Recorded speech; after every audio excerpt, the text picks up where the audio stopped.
Un enorme saludo. En esta oportunidad te vengo con un nuevo video en el que te enseñaré a ti, mi estimado espectador, cómo es que debes de analizar un libro, o para ser más preciso, una novela u obra literaria.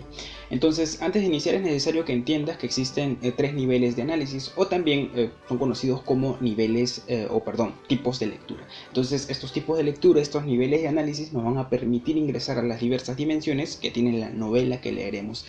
El primero es conocido como la lectura intertextual, el segundo es conocido como la lectura sustrato y el tercero la lectura textual. Entonces, para empezar, la lectura intertextual, para no complicarnos tanto, va a tratar de describir datos exactos relacionados con el libro, obviamente. Y estos pues se van a dividir en tres puntos distintos. El primero vendría a ser el biografismo, en el que vamos a tratar de relacionar la vida del autor con su creación, es decir, con este libro.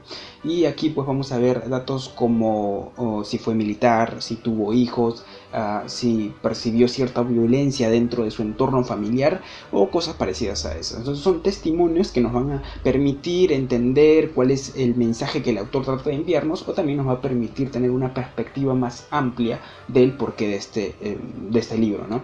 Dentro de la lectura intertextual también tendremos el génesis, que es muy parecido al punto anterior, ya que aquí vamos a tratar de relacionar lo que sería la vida del autor con la fecha. Entonces, a diferencia del biografismo, que es el punto que vimos anteriormente, aquí vamos a tener un panorama mucho más amplio, y esto nos va a permitir entender la importancia y el impacto de la obra.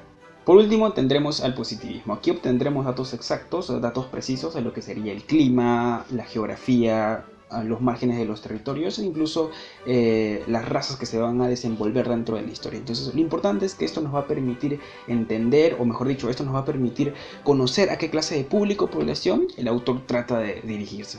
Como podemos observar, en este primer nivel de análisis veremos aspectos no muy relacionados con la obra en sí, sino aspectos externos, aspectos que permiten que veamos el círculo social, político o geográfico en el que se sumerge el libro, a diferencia del siguiente tipo de lectura que es conocido como sustrato. Aquí veremos el trasfondo, el interior, lo intrínseco del libro.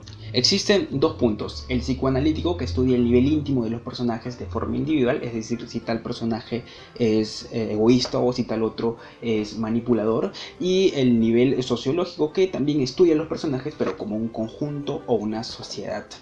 Aquí vamos a poder detallar los diversos prejuicios o las costumbres, por ejemplo. Por último tenemos a la lectura textual, en palabras más simples, la forma de contar que tiene el autor. Aquí veremos tres puntos. Número uno, la estilística o la estética. Dentro de este punto analizaremos la forma del lenguaje, es decir, la belleza. Veremos si el autor emplea figuras literarias, si prefiere tener algún estilo determinado, o el nivel del lenguaje que emplea, puede ser culto, estándar o vulgar. El segundo punto es la estructura. Aquí analizaremos la dinámica de la historia, es decir, si cambia de escenarios o si el orden en que están escritos pues tiene ciertas particularidades, por decirlo de alguna forma. Y para finalizar, dentro de la lectura textual tenemos a la semiótica, que considero es uno de los puntos más complejos que tiene un análisis literario.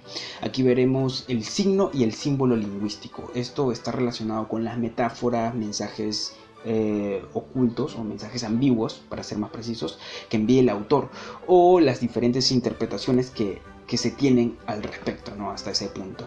Bien, como hemos visto, hacer un análisis literario en realidad no cuesta mucho trabajo, no es un trabajo realmente complejo, pero sí es un trabajo que necesita mucha concentración y una observación minuciosa para poder completar los niveles requeridos, ¿no? Aunque también quería aclararles que no es necesario desarrollar los tres niveles, es suficiente con que hagamos uno y lo hagamos bien, y con esto pues nos saldría un texto descriptivo algo largo. Ya para finalizar, voy a hacer un ejemplo, voy a hacer un análisis literario de una obra bastante conocida que se titula Madame Bovary. Seguramente muchos de ustedes ya la conocen, su autor es Flaubert.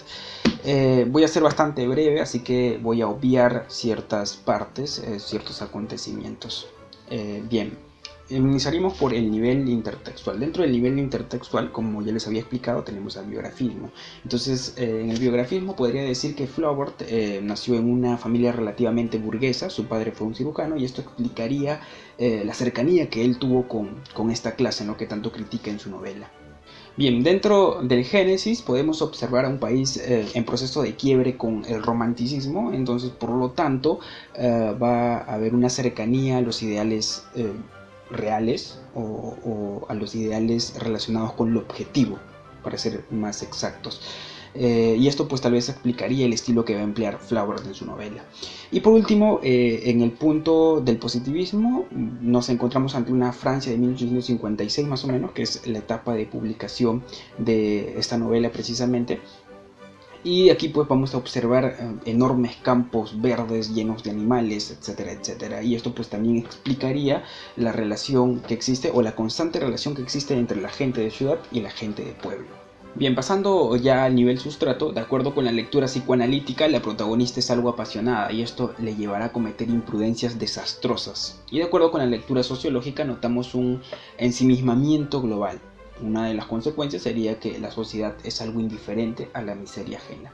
Por último, veremos el nivel textual. Flaubert trata de emplear un lenguaje accesible, pero busca la exactitud, por decirlo de alguna forma, al intentar detallar los sentimientos de sus personajes. Entonces, la historia está escrita de forma cronológica y desarrollada con una suma de 3 o 4 escenarios, más o menos. Por último, suele emplear uno que otro mensaje indirecto. Tal es el caso del mendigo, no recuerdo en qué capítulo exactamente, que habla con Emma, o mejor dicho, hace una canción al lado de Emma. Y esta canción pues va describiendo la realidad de una mujer que vive en un amor algo inmoral, algo que no está permitido por la sociedad, y dentro de esta historia pues también el vagabundo explica el futuro de esta, que pues básicamente no es muy agradable. Y eso es lo que precisamente pasa en la novela.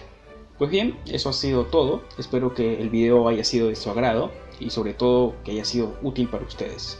Sin más, soy Elik Talope y hasta la próxima.